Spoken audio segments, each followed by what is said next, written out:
చాలా రోజుల తర్వాత నేను మీకు నా మార్నింగ్ రొటీన్ షేర్ చేస్తున్నాను. నన్ను రోజు ఇడ్లీ తినమన్నా చక్కగా తింటాను, కానీ మా ఇంట్లో వాళ్ళకి మాత్రం దోశలు, చపాతీలు, పూరీలు కావాలి. అందుకని ఇడ్లీ ఇంట్లో చాలా తక్కువ వండుతానండి. దీని కాంబినేషన్ వచ్చి టమాటా చట్నీ. పల్లీ చట్నీ, కొబ్బరి చట్నీ కన్నా టమాటా చట్నీ ఇడ్లీలోకి చాలా బాగుంటుంది. వంటగదిలోకి రాకముందే ఇల్లంతా నీట్ గా క్లీన్ చేసి ఇచ్చాను. నేను అక్కడ టిఫిన్ ప్రిపేర్ చేస్తా ఉంటే మా ఆయన ఇక్కడ దేవుడికి పూజ చేస్తున్నాడు. ఇంకో విషయం అండి, ఎవరికైనా మన వీడియోస్ నచ్చుతున్నాయి అని అంటే ఒక చిన్న లైక్ ఇవ్వండి, సబ్స్క్రైబ్ చేసి సపోర్ట్ చేయండి. చట్నీ కోసం అంతా రెడీ అయింది, ఇంకా మిక్సీ వేసుకోవడమే అనుకున్నానా, అంతలో కరెంట్ పోయింది. సరే ఎలాగో కరెంట్ పోయింది, ఎప్పటికి ఇస్తాడోలే అని చెప్పేసి చైత్రాకి జల్లేస్తున్నా. జడేసేటప్పుడు అటు ఇటు కదులుతుందని కొంచెం తిట్టా, అందుకని అలిగింది. మాట్లాడను కూడా మాట్లాడట్లా నాతో. చైత్రాకి జడేసే లోపల కరెంట్ కూడా వచ్చింది. చట్నీ కూడా మిక్సీకి వేసా.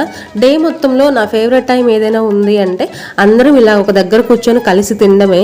మీ ఫేవరెట్ టైం ఏంటో కామెంట్ చేయండి. మళ్ళీ కలుస్తా, బాయ్.